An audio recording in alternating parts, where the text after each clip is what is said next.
జగిత్యాల జిల్లా మెట్పల్లి పెద్దాపూర్ గురుకుల పాఠశాలలో ఫుడ్ పాయిజన్ మళ్లీ కలకలం రేపింది.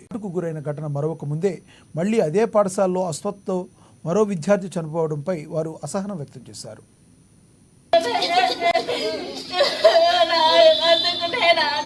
పెద్దాపూర్ సంఘటనకు సంబంధించి గతంలోనే గత 2 వీక్స్ బ్యాక్ ఏదైతే ఒక విద్యార్థి అనుమానాస్పద స్థితిలో చనిపోవడం, అనుమానాస్పద స్థితి కారణం ఏంటి అనేది కూడా ఇప్పటికి కూడా పూర్తి స్థాయిలో వెలికి రావటం లేదు. మొత్తంగా పోస్ట్ మార్టం రిపోర్ట్ గమనిస్తుంది కానీ మనం వాస్తవం రాదు. మొత్తం పిల్లలు పాము కాట ఉంటుందని చెప్పని పేర్కొంటున్నారు, కొంతమంది అనారోగ్యం అని చెప్పంటున్నారు. వాట్ ఎవర్ ఇట్ ఈస్ ఏదైనా అయ్యేట అవకాశం ఉంది.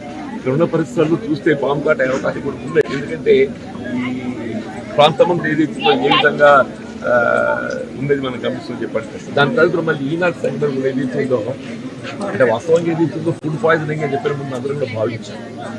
చూస్తుంటే ఇది ఫుడ్ పాయిజనింగ్ అయ్యే అవకాశం తక్కువ ఉంటుంటుంది. ఎందుకంటే అప్పుడు 350 స్టూడెంట్స్ ఏదైతుందో భోజనం చేస్తే అనారోగ్యానికి గురైన పిల్లలు ముగ్గురిట్లో ఏదైతుందో ఇద్దరు ఏదైతే క్షేమంలో అదృష్టం కొద్ది ఒక పిల్లవాడు ఏదైతుందో మరి ఆసుపత్రి చేయడం లోపల ఆసుపత్రి చనిపోవడం జరిగింది. ఇదేమైనా కానీ ఇది చాలా కష్టకరం.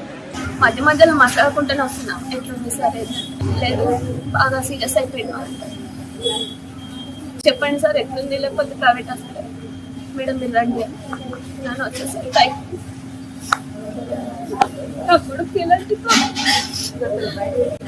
మంచి హెల్తీగా ఉంటాడు, మంచిగా చెప్తాడు, ఏది చదువులో బాగా క్లేవర్.